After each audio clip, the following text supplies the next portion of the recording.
Hello, everyone. Good afternoon, Southern California. Welcome to today's webinar on advancing Microsoft partner marketing strategies for our fiscal year 2026. For those who don't know me, I'm obnoxious, I'm annoying, I'm Jason Price.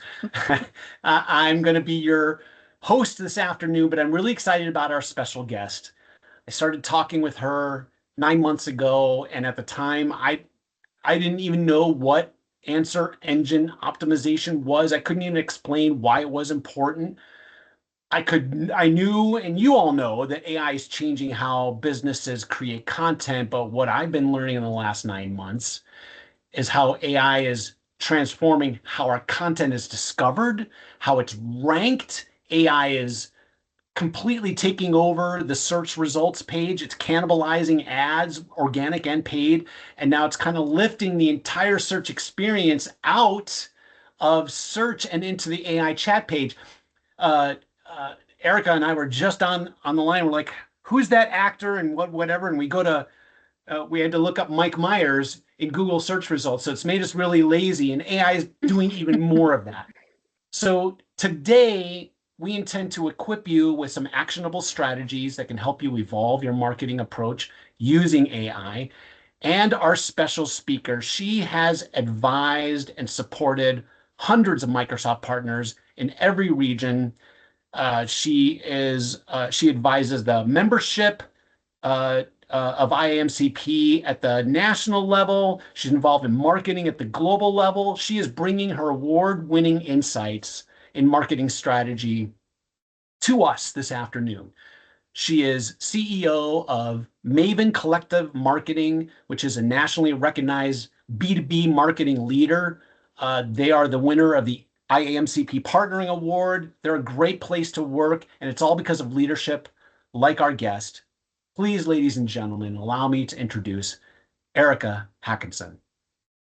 Oh my gosh, Jason, that is the nicest and most thorough intro I've ever been given. So now I can go ahead and skip a few slides. Thank you. Thank you.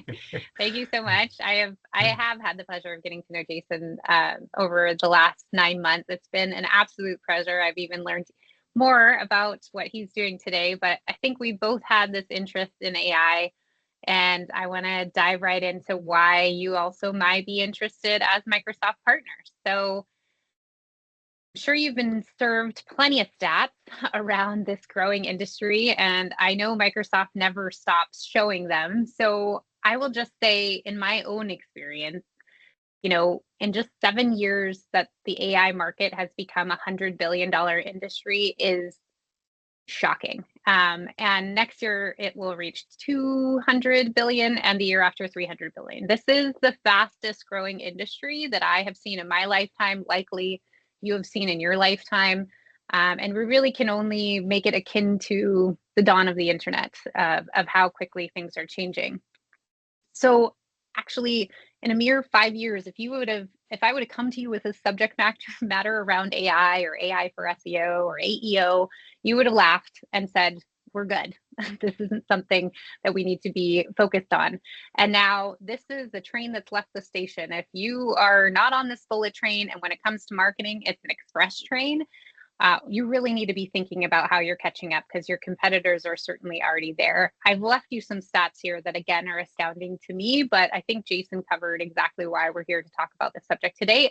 And I hope to give you a ton of key takeaways from this, which brings me to why are you here? And I want to make sure we're on the same page so you get value out of this session and what I'm going to impart you with today.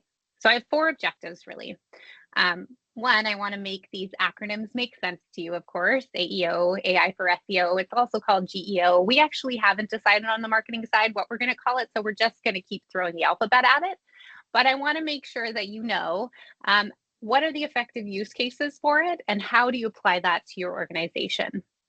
Now, AI, we know, can generate a lot of slop out there. It can hallucinate. It can be your best golden retriever, always giving you answers, always coming back with something that may or may not be good.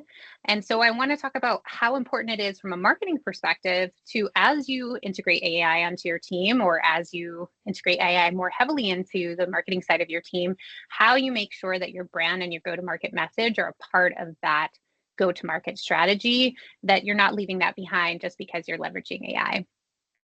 And I also want to get you into how AI can be extended to take a piece of content and really expand its lifespan, really expand it across channels, and why that might be important. And then, of course, kind of like I touched on earlier, when we're leveraging all of these new medias with AI, we want to really focus on quality control. So take ourselves out of maybe the creator seat and put ourselves in the heavy editorial seat, and teaching you how to do that yourselves, and what to focus on, how to focus your team on that. So like I said, Jason has given me a great introduction. I guess the only thing that I will say of why I'm here to talk to you today, and why I'm not here to talk to you about how to sell Copilot or your many Copilots, because that's your world.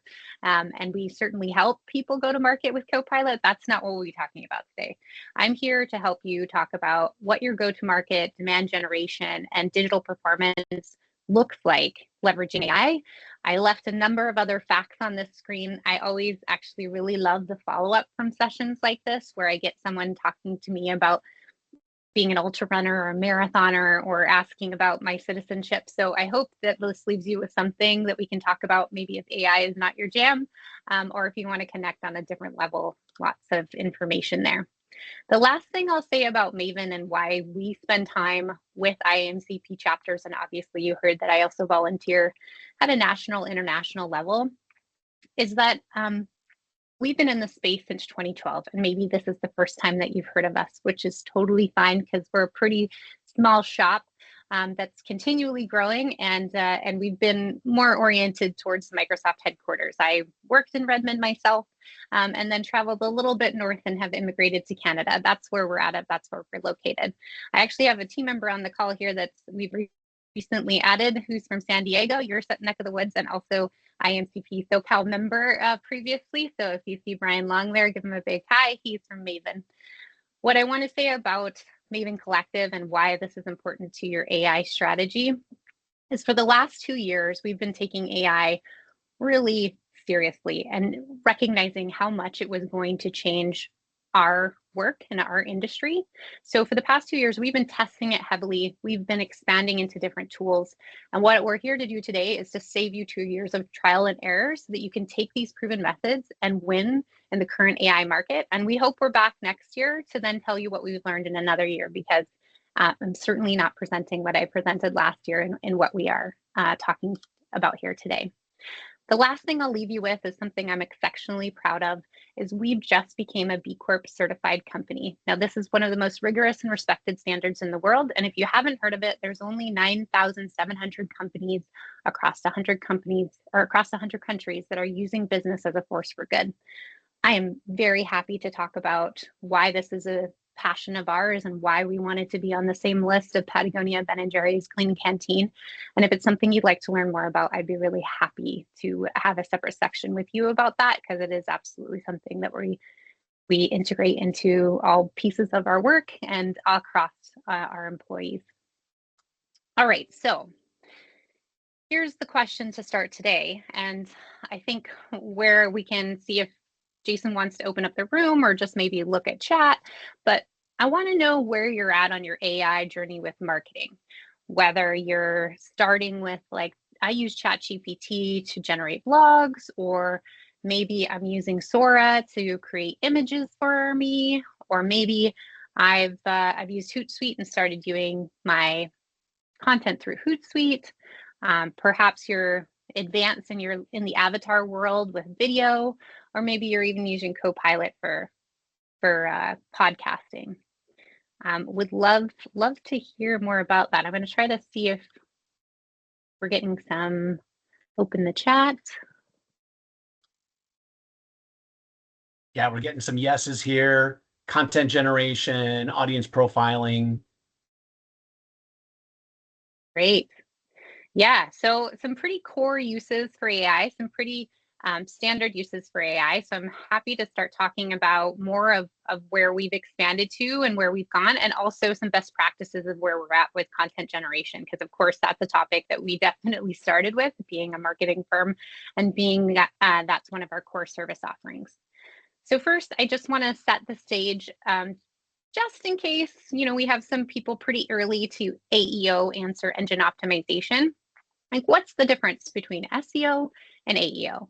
And SEO, you can see, is when we put a search into any kind of search engine. Google's an example here, and what comes up. Now, Jason is right. Many times, if there's a big enough query, which obviously Microsoft Partner Marketing was not, there is usually an AI overview that comes up and cannibalizes that position 0, or which would be a paid ad positions, or position 1, which marketing overview is. I'm happy to say that we're ranked here right next to Microsoft, which is pretty nice.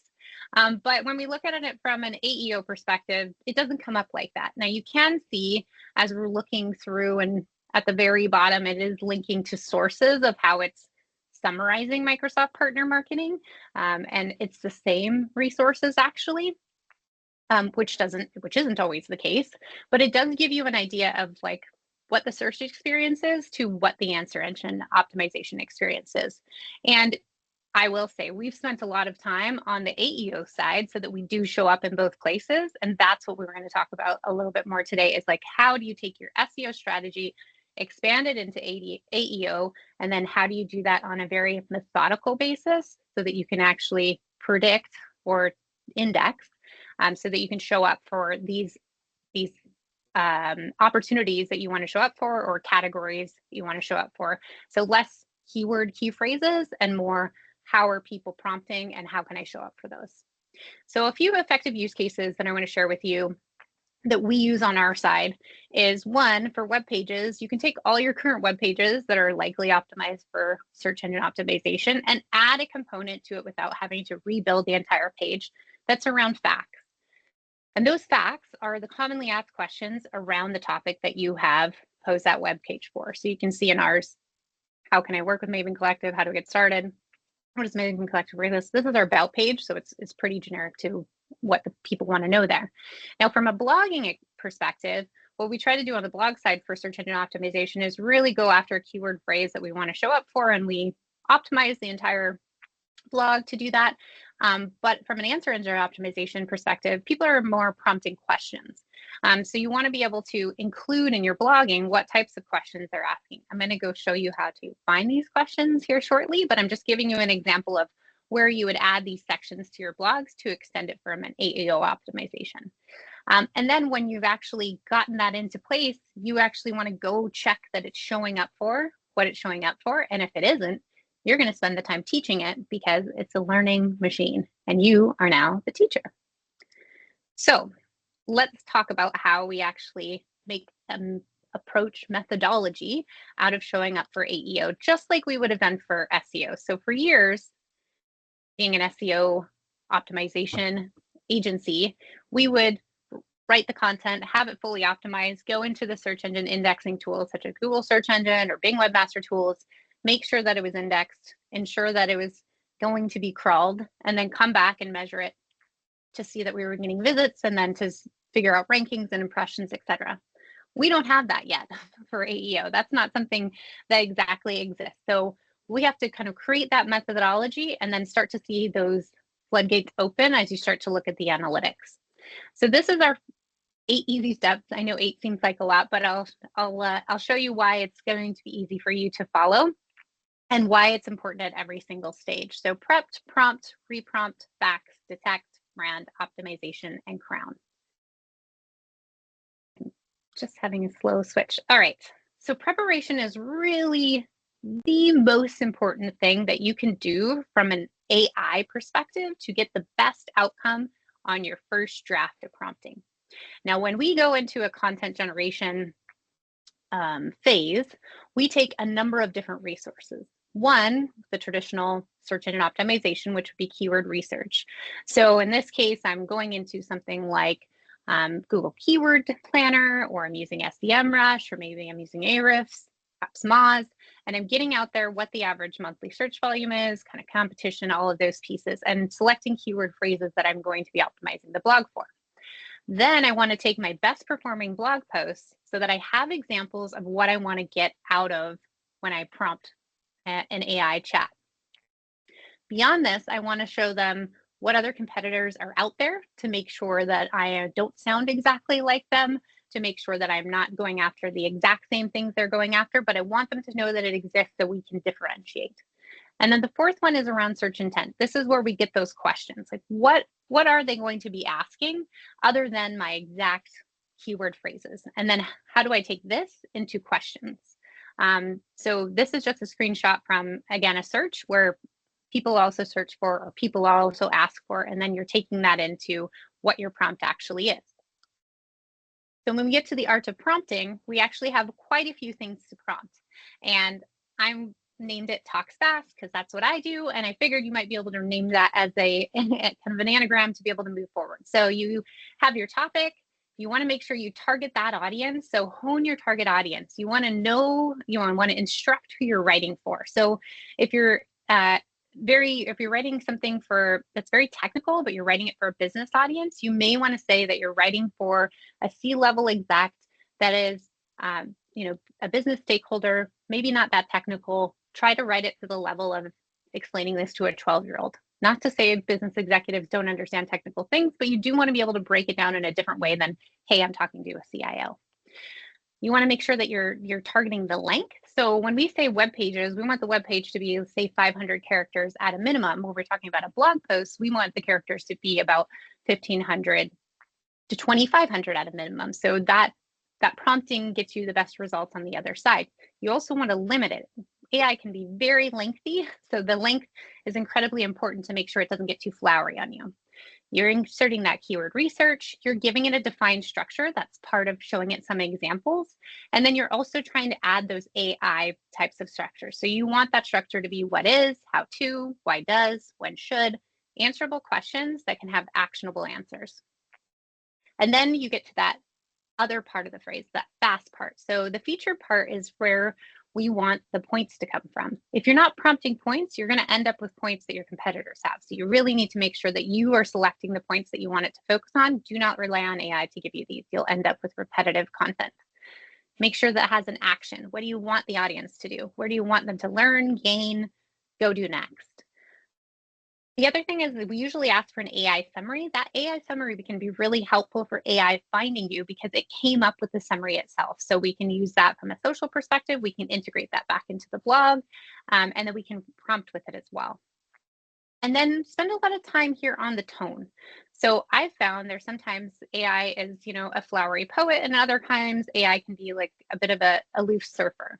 If you're not prompting what your tone is, you can end up with a language and tone that doesn't sound like your brand at all. So spend time telling it to be professional, engaging, compelling, or humorous, etc. So that's where you get to your first draft. Now we're going to go into like actual AI tools that we use for this. And I'm curious what tools you're using for content generation. And I'm happy to tell you all the tools that we're using for content generation. We'll see how many of ours match. As everybody's adding those in, Erica, Tushar brought up a really good point, which is that, of course, he's using Google Analytics to analyze queries and pull out, extract your like top performing keywords. He says we use AEO, but we feel that AI engines don't provide a good degree of detailed insight like Google Analytics does, so you can analyze those queries. We might get that into step 7 of your optimization. Yeah. But at least we should bring that up now, I think. Yeah, that's fair. You're right. That was kind of what I was touching on in the beginning. Like we have things on the SEO side, like analytics or Microsoft Clarity or SEMrush or Ahrefs, or the list goes on. So we do have a lot of ways to be able to analyze how our queries are showing up in search engines that we don't yet have an AI. I'm sure that those powerhouses are not going to just leave that off the table, but at this point we don't. So we spend a lot of time looking for referral traffic that comes from these sources, and I'll talk more about that a little bit later. But the other pieces are being able to see what other things they're being searched for, and then that other step of actually teaching. So when we actually teach, we can see the volume coming from these different search engines increase on the topics that we have prompted it for. So I can show you a little bit more about that, but that's a great question and a great point. And there's some other tools that came through in Chat Gamma, Perplexity, ChatGPT, PEO, and Midjourney. Amazing. Okay, so I have quite a few of those on my list here, and I'll tell you what we do on our side and see if this is some of the things that you can either pick up or maybe you've tried and haven't had the same success with. But we have spent for 2 years testing so many different content tools across platforms. Here's a few. The ones that are up in the larger half of the screen, those are the ones that we use on an ongoing basis pretty much every time we prompt. And we're not prompting in one, we're prompting in all four at a minimum. Then depending on the topic, we're going further and prompting in some other, more topical or has better research in certain areas or has learned better in certain areas based on the second row. So Perplexity, DeepSeek, Jasper, Motion, BotPress, Grok, GitHub, etc. But you did see ChatGPT, Claude, Gemini, and Copilot at the top 4 that we're always using. Now, I will say we use Copilot because of the sector that we're in.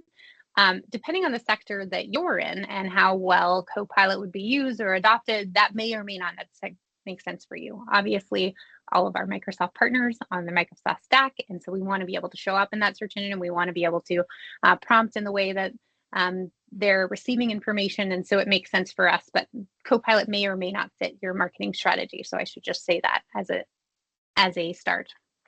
Now, you can see we use a variety of tools. What's important about that is we don't just take one.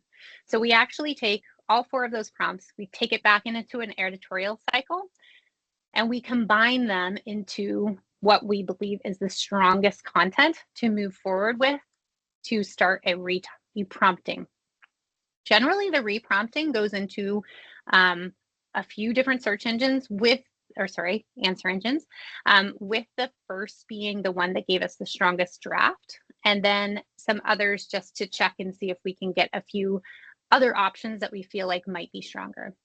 But that first draft, that combination of everything we used, is really only about 20 to 25% of where we want to get it. Then we go into this reprompting cycle. This reprompting cycle has everything that you kind of see on the screen. It may be that it's in the entirely wrong order. It may have dropped some points. It may have not even included any subheadings. Those are really important because nobody reads. We need people to be able to scan, so we need that structure to be strong. We may need it to evolve in areas where it kind of got us halfway there, but not all the way there with the subject. We want to load it with more examples, especially if we're trying to say, I like what you did here, but this is actually direction we're going to go. Here's a few more examples on that. Often it's not very good about keeping the keyword throughout, so we're often reprompting to make sure that it's using the keyword or the key phrase or the subject matter throughout. And then we're really refining based on language. What we find most of all is that the language is usually flat. They are pulling from a bunch of different resources. It's not usually persuasive. It's not usually compelling. It's not that interesting. So we have to prompt a lot more to get those added in there. We often are giving it more concrete examples because it uses kind of flowery and ambiguous use cases. So we want to add that in. We definitely prompt to tailor to the audience better. So your audience best, make sure that that's getting in there again. Some areas we may want to expand content, so we focus on maybe just that paragraph. And sometimes we're just reprompting for single sentences where it's just not exactly where it wanted it to be, but we want to see other options to ensure that we have kind of a cohesive piece of content. We're always prompting to remove AI typical language. So in this digital world, transformative journey, swiftly advancing, really long M-dash, like we have a big long list of things we don't want it to and to always take out when we're in that redrafting stage.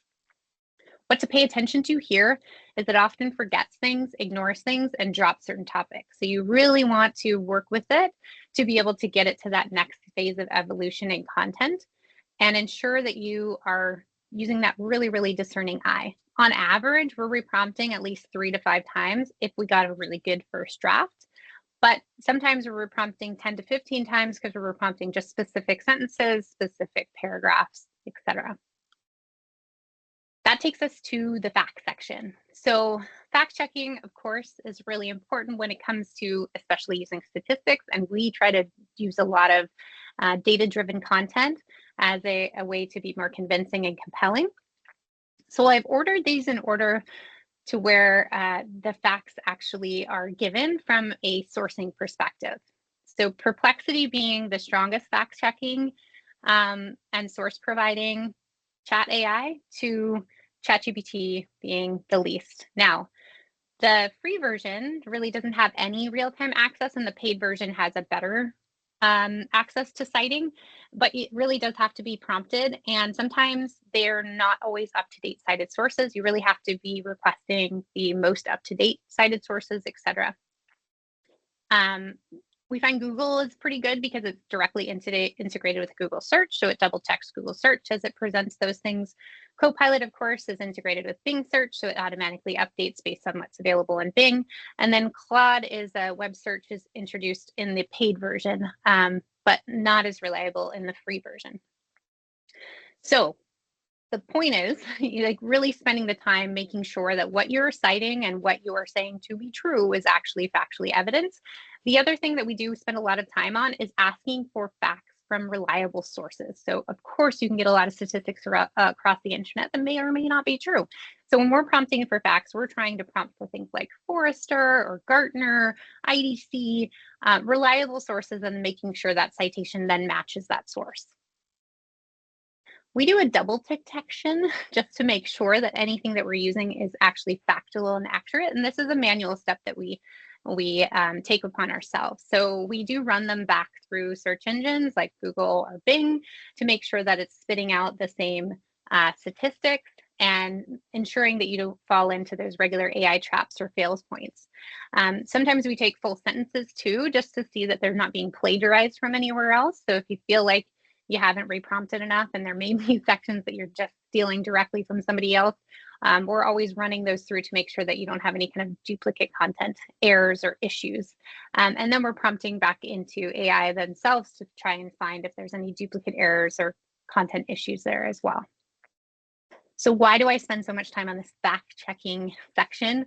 And why do I say that you really need to be focused on this? Because if you haven't been living under a rock, then you've seen a lot of these headlines. And poor Clippy does not want you to fall into this very easy AI trap. This isn't a critical thinking machine we're working with. It's a learning machine. It's consuming lots of content and then just spitting it back out at you. You have to be the intelligence.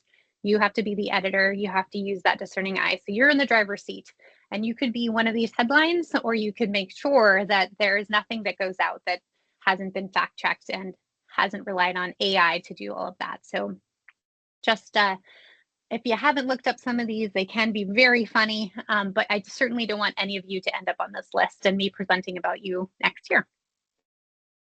Okay, so we've got through the fact checking. This is where you really need your brand back in there. As much as we have memory in ChatGPT and we have ways to prompt AI agents, in our experience, it just isn't the same as actually someone who knows the brand well, being able to go in and infuse that brand language throughout and making sure that your messaging points are really focused on there. I know that Windows machines even has recall, and so we've tried that. That can be helpful, but again, not the same as somebody coming through and saying, you know, is our messaging there? Is our targeting there, style, voice, ensuring the boilerplate points are in there, and that we have really specific examples of our brand. I have prompted so many times, especially when we're applying to RFPs or something, to pull even out of our own Copilot tenant different testimonials or, you know, case study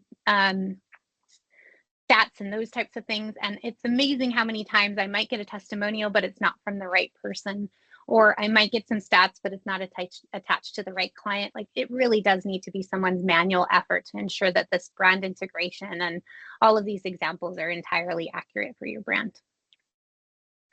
SEO optimization, this has been a huge growth factor for Chat AI in the last 6 months. It can now integrate, or at least propose what you should integrate from a search engine optimization perspective. That has been an incredible advancement. What I will say, though, is that although it's integrated elements of it, you really need to be kind of like a 200 level or a 300 level understander of SEO to get it fully optimized, because it is detailing from some really specific content on how you get these SEO elements integrated. So if you are asking a junior member of your marketing team to go get SEO advice from chat, chances are they're not going to be able to deploy that to the extent of which they're being advised. And if they ask them to just optimize it, like I said, chat often forgets or doesn't kind of do a thorough job. And so you still need a human to go in and provide that proper advisory on how we're actually optimizing with internal linking and different meta tags, etc. All of those are really important. And given this is whether you show up from a search engine perspective, I'd spend a little more time making sure you have a human that can fact check how that's going to be implemented from a publishing perspective. So this is where we kind of have our crowning glory. This is where our human element comes back in. This is where you really differentiate yourself. We take that evolved draft, we take that optimized draft, and we add that human element. And by that, we really want to humanize the language, lift it out of the AI flat draft type of content, give it context, give it creativity, give it emotion, give it originality, make sure that even if it's well written, doesn't mean that it's connecting or firing on those emotional challenges. So make sure it has that language in there. If you haven't already, these visual graphic points, a picture can make 1,000 words, a graph can make 5,000 words. So this is where you spend some time with graphics and illustration. We will talk about Midjourney. There is some options there for AI to help you from a graphics and illustration perspective, as well as Sora. And then you want to take it back to your SME. So your subject matter expert should be the last checkpoint to make sure everything that's in this blog is accurate and timely and vetted, and also showcases the thought leadership that your firm brings to market. So you do want to have that last, this is all correct. And I also would add this one other component based on what we're putting out here. And then you're ready to publish.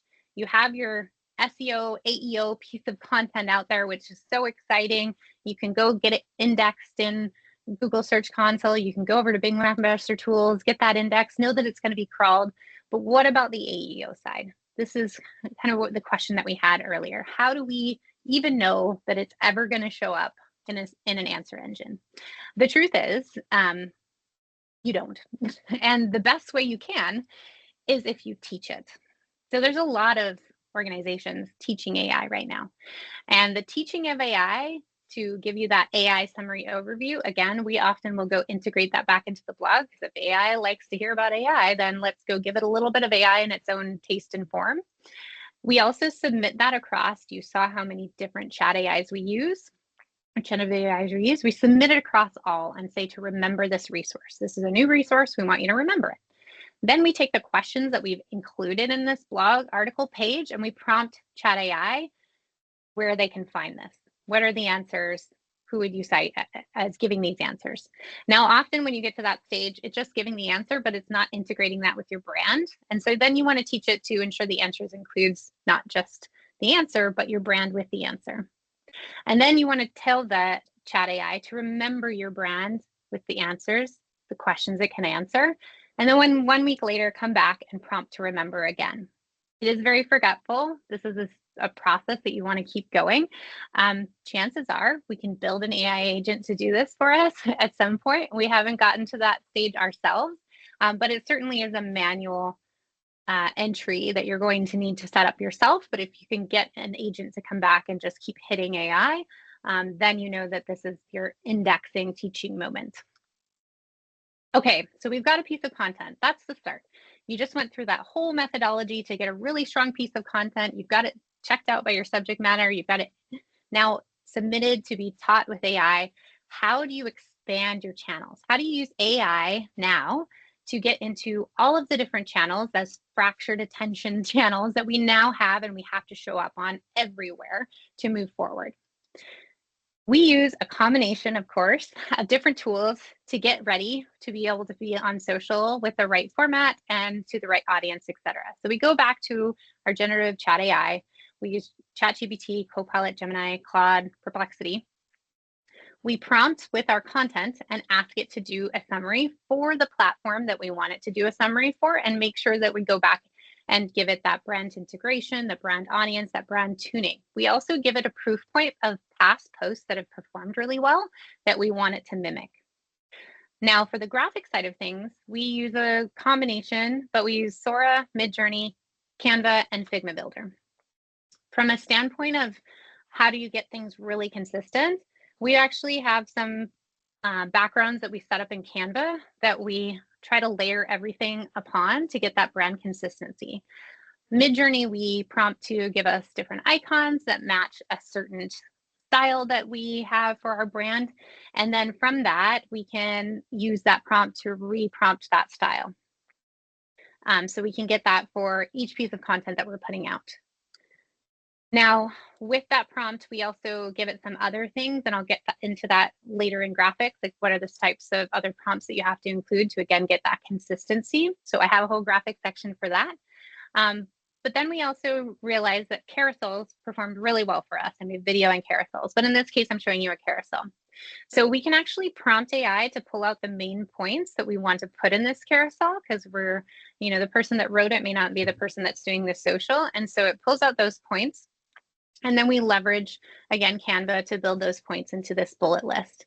And then we take it into a couple of different iterations of carousels, and then we're able to ensure that it's hitting on core trends. We've repumped for hashtags. We also use some other hashtag tools for popularity, like #IfIMe. And then we use our platforms to ensure that we have the best date and time for posting and engagement by platform. We have reposted across our employee advocacy, and then ensure that it has amplified reach by driving engagement as well. So that's the first point of where we can use social. Now, if we want to think about building video, both for social or maybe for your blog itself, or even for a YouTube channel, let's say, the reason that you want to think about video is really because it's one of the best ways to educate your clients who have very little time. Think of executives. According to Forbes, 91% of businesses are using video in 2024, and they're reporting a 90% positive ROI from video. So if you haven't integrated video into your marketing strategy, now's the time to do it. It couldn't be easier because now you have AI to help generate your first content. So video building tools that we use are Pictory, Synthesia, HeyGen, Clipchamp, and Clothian, and we've tested across. I will say some of those are avatar builders. So if you'd like to have an avatar that represents your company, like Synthesia is one of those that can create that avatar for you. Some other is just giving you some background content so that you can deliver a message. So if we use something like Pictory, it can be a huge time saver. So we basically load the content into ChatGenAI. We give it the parameters of how long we want the video script to be. We get it down to the core points, and we already have the core points from when we prompted GenAI before. And then we get basically a text that we can turn into a video script. We feed that into AI. We edit it for core points and correct language. And then we put that script into a video input and then select backgrounds, transitions. You need to be very picky and discerning. It does have to fit your brand, and it is, readily available video imagery that you're using. So try to really pick a style and then reprompt on that style based on your brand. And then we go through correct audio issues. Sometimes the audio can pronounce things oddly, and you want to be communicating as you would someone would on your behalf of your brand. So if that is an issue for us on some of the videos that we produce, we'll take it out and use the video, and then we'll reprompt with an audio AI, such as 11 Labs we use for audio. And you can pick the voice, and you can pick the accent, you can pick the tone, you can even prompt it in little snippets, so you're making sure that each sentence is pronounced correctly. After we get that video, we move it out to Canva or Clipchamp, and we start to wrap it in our own branding and wrapper. And so that's where it gets it more on brand. You can see that 3-second mark. That's something that we've created ourselves, which is an opener or a closer. And then we, again, focus on the best time to post, engage, and drive employee advocacy. And then we see other ways that we can integrate it throughout our marketing strategy. So you can see we've integrated back into the blog, because again, sometimes it's easier to watch than to read, especially if you're strapped on time. And we put it onto our YouTube channel, our socials, etc. Now that usually requires different lengths of videos. So we're starting with a longer video and working our way down to a very short video for social. Okay, so we got video, we got social. That takes us into audio. Let me just, I do have, I don't think it's going to play through, but I do have, when I send you this deck, some examples of our video and links to our video, so you can see some examples of how we've created videos, so you can decide if it's right for you or not. For audio, we're using it in a myriad of different ways. And why? According to AIB Media Center, in the US, the digital audio accounts for actually 20% of all digital content consumed by adults over the age of 18. So it's actually a really large audience and growing. But the digital ad revenue is only at 3%, which means there's not that many companies that are investing in audio. So it's a pretty blue sky field for you to invest in and have fewer competitors there. So for audio, we split the blog into sections and we decide which sections we want to present in audio. Now, the example on the very left is a social audio that we're just trying to get people's attention. So we limit that to 10 to 15 seconds.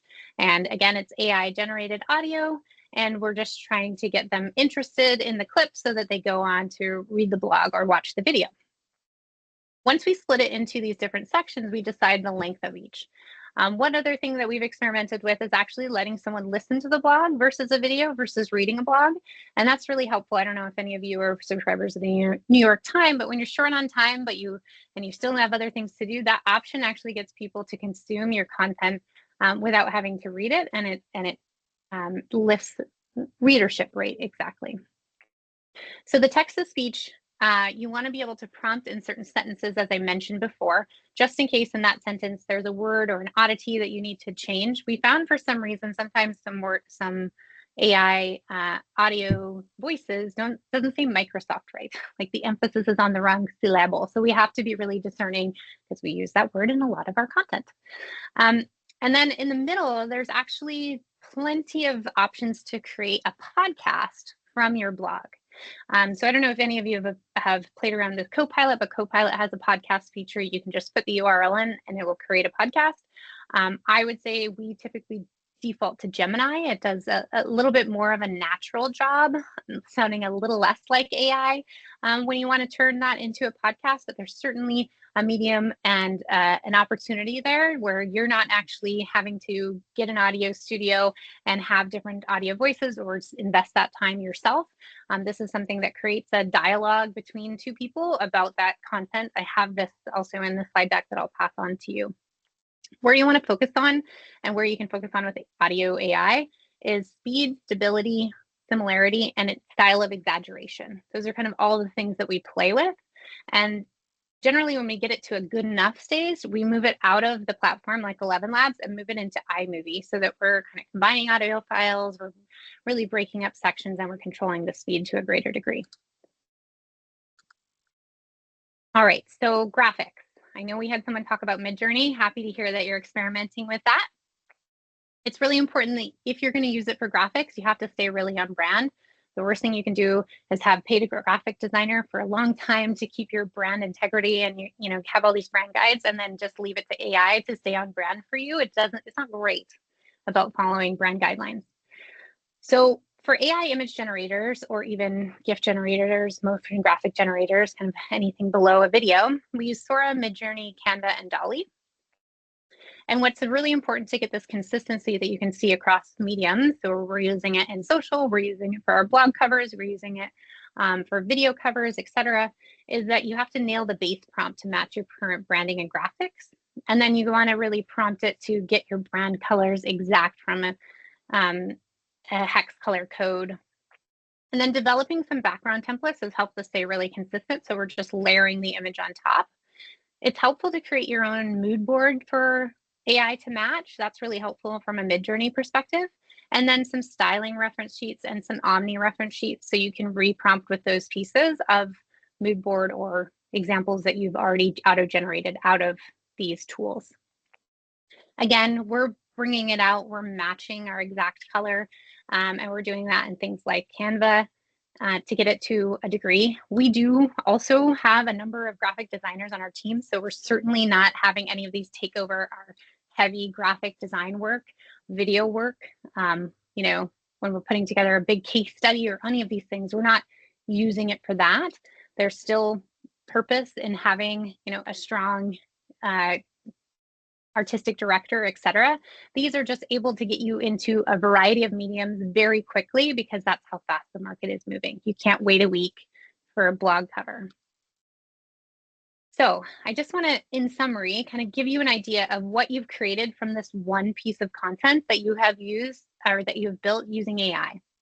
Of course, using your human intelligence and using your SME as well. But you've created that first piece of content, that blog, let's say, and you've gotten that published that's optimized for SEO. It's now going to be taught to AEO, which you've done, and you're going to be reprompting. Then you can leverage that across social using a variety of AI social tools so that you can get one, the content right, and then two, the graphics right. You can then turn that into a video, which can also be used as extracted audio or audio from a different angle. We even use audio just to promote a webinar that we have coming up, just as a different medium that cuts through the noise. Being able to use different audio, video styles, that's the way some people learn. So we encourage you to kind of use all of these mediums to get attention from different audiences and different learners. And then finally, using it for graphics so that everything is consistent across every channel and consistent across all of your digital properties. So where did I leave you with today is the question. Really, you want to think about AI as an integrated marketing strategy. It's certainly not planning your strategy. It's no silver bullet. It's only as effective as your marketing strategy is. So you have to do a lot of work to add this to your toolkit to make it effective and to make it perform with you. And so think of AI as your builder. Have it progress you forward, but it's certainly not the one that's, taking you to that next level.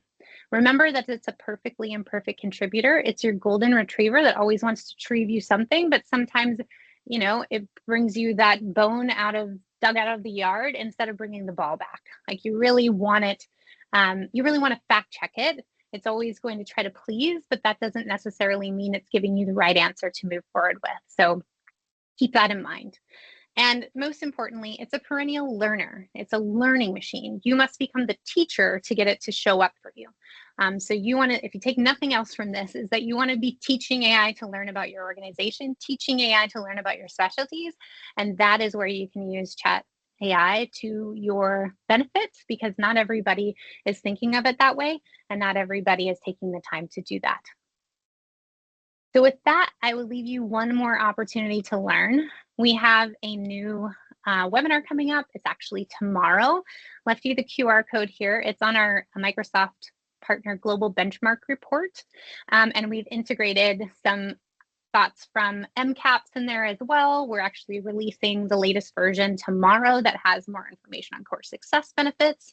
It's going to go over the designation changes. It's going to go over, Microsoft insights and investments, and then opportunities for lead gen and funding. So I hope you can join us. If you can't, just sign up to receive the recording. And we've distilled this from over 50,000 data points from hundreds of partners surveyed over the last year. Okay. Oh, I guess I forgot to say this. We're an IAMCP Perks member. If you're interested, we're on the IAMCP site, so feel free to go there. And that is it. That's the definition of fire hose. I'm covered with knowledge. You know what helped me put it together, Erica, was seeing at the end, we've got an AI created blog. We got the article, we got the video, we got the audio bite, we got the podcast, we got that it's like, that's the end product. That's the one, that slide right there. That now I understand. Yeah, I can appreciate, I talked fast, I gave you so many tools, and this is probably not something that everyone does day to day that's on this call, but I hope that it gave you some ideas on how you can onboard AI better to accelerate you faster. I mean, one of the stats that I was at the Executive Summit for Dynamics Communities this summer in Bellevue, and one of the stats that Microsoft released there was that Gartner has published that potential clients are making it 90% of the way through the cycle of learning about opportunities to work with a vendor before actually contacting that vendor, which means, oh my gosh, do we need to show up where they already are, because you're being shortlisted or not shortlisted without your knowledge at all. So it becomes ever more important. And Microsoft Dynamics World put out a really fascinating study this year on where people find information or, get to work with partners, and their corporate website was like halfway down the list. Like it certainly wasn't, they found your website through search. It was a lot of, I found them through joining a community and they were part of that community, or someone in that community recommended, or I found them through social, or I found them through a podcast, or I found them through a variety of different mediums. So that's why this multimedia approach is so important, because traditional approaches are a thing of the past. We kind of have to be everyone everywhere, and that generational divide of who we have in the workforce right now too definitely changes how we market, because boomers might be still looking through their directory of who they know in certain sectors, but certainly Gen Z is not doing that, nor are they trusting of that.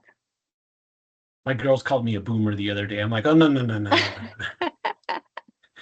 I have freed up the microphone, so if you'd like to, feel free to unmute your line and ask Erica a question.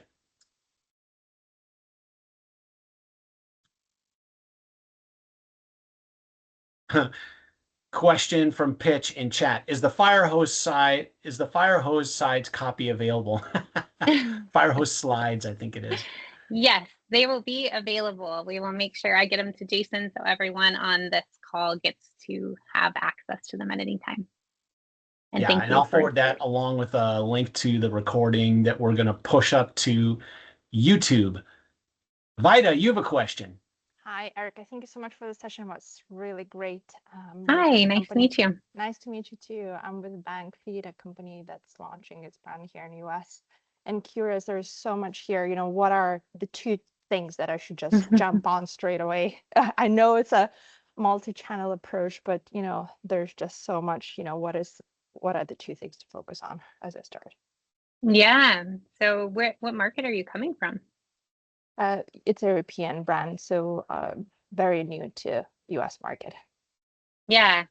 I mean, there are a number of tactics. Not knowing what your digital maturity is, hard to say like these are the only two things I would recommend. I would say, coming from a European company, that community component, which is probably why you're here, is critically important, because there are a lot of skeptical buyers, I would say, definitely across the market. And so the more you can get integrated into a North American communities and have North American references for yourself, that has less to do with AI. But even in communities like IAMCP, I needed to come and present at this chapter to let anyone know we existed, right? So I think there's always an opportunity there to be able to build community and build content for that community. And so there's an opportunity for you to be able to leverage AI to build your content, but leverage community to really get engaged into a market that you don't exist yet. Thank you. May I ask a follow-up question on the content creation? On LinkedIn specifically, what life cycle would you expect? And I know this might be a very broad question, but as I start building content for a specific community on LinkedIn for this new brand, what typically you see in terms of timelines where you see, payback essentially? For LinkedIn specifically. Well, I'll give you some examples of how we've worked with our clients and even our own company leveraging LinkedIn. So we definitely use LinkedIn as a billboard for the company, for sure.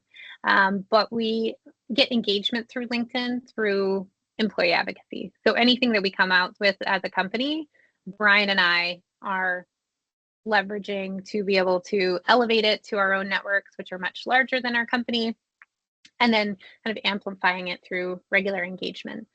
The other tool that we use LinkedIn really heavily for is outreach. So outreach, as we have this webinar coming up tomorrow, would love to see you there. A good touch point, both for Brian and I, for prospects that we're working on, for widening our net, making new network. I can say we have a campaign running in LinkedIn right now where we did an ABM strategy to reach out to companies that we wanted to work with. And, we're talking to some very large enterprise partners because of that outreach. I don't even know if they're going to the webinar, but we have one-on-one meetings with them there. And the last piece I'll say is our last client that we signed last month, we looked up our, back into the sales cycle. Where did they come from? And they came from ChatGPT. So we're able to, from the time that we've done testing all of this AI, we're able to see leads coming in from these different Gen AI agents. We're able to track them through the buyer journey, and then we're able to attribute actual clients from this investment. So certainly I don't have a timeline for you, but I do have lots of reasons why LinkedIn is a great tool for expanding network and for winning leads and customers. Awesome. Thanks for that. And Jason, thank you for sharing all the, answering all the questions that we had during the chat. That was super helpful. Thank you. Hey, don't thank me. Copilot's the one who leveraged the transcript in real time. Cool. Any other questions for Erica and our local San Diegan, Brian? Born and raised. Local representative there. Yeah, I'm actually really happy to see some familiar faces too. I was part of the Southern California chapter probably a decade ago now, but I love the IAMCP and what it's all represents and is about. And I think I spent the last 25 years on the services side. So working for partners, this is the first time I've actually gone over to the marketing side. And I think it's kind of with what Erica was saying, like things have changed. It's very marketing driven. And then you have to have a good sales team to convert those leads. But I just found, like, especially over the last 5 years, if you don't have this stuff really buttoned up, you're not getting to the point where actually having those conversations. So it's kind of really exciting to be on this side helping partners with that. And I have a lot of experience hiring agencies from, standpoint they didn't focus on Microsoft. I brought in-house marketing talent over the years. I've done all these different things. But what was sort of fresh at my last firm is working with somebody that actually understands our market, right? That can manage not just the marketing aspects and the campaigns, but also the partner marketing side through Partner Center and all those other things you're trying to do to connect back to the mothership. So it's been a couple months here. I've only been here about 2 months, but yeah, I mean, I think I've been more in your shoes is what I'm saying over my 25 years. My shoes aren't so nice because all the traditional strategies are shot to hell. So I've got you guys just gave me 3 months of work. Thanks a lot. Oh, yeah. Well, AI can help you with that. It doesn't look like we have anything else here, but everybody look for an email coming that'll have Erica's presentation, the link to the recording out on YouTube, and a link to your channel on YouTube, which I fired up and began to autoplay. So sorry about that little soundbite earlier. But thank you, great. Erica, Brian, everybody from Maven. We really appreciate your expertise and your partnership that you've had with IAMCP and its chapters over the years. Look forward to returning to this subject next year, since everything will be new again. That's right. Yeah. Thank you so much for having us, Jason. It's been a pleasure. Really happy that we got a chance to do this. Yeah. Great. Thanks, everybody. Have a fantabulous Wednesday. Thanks all. Thank you. Bye. Bye. Bye. Bye.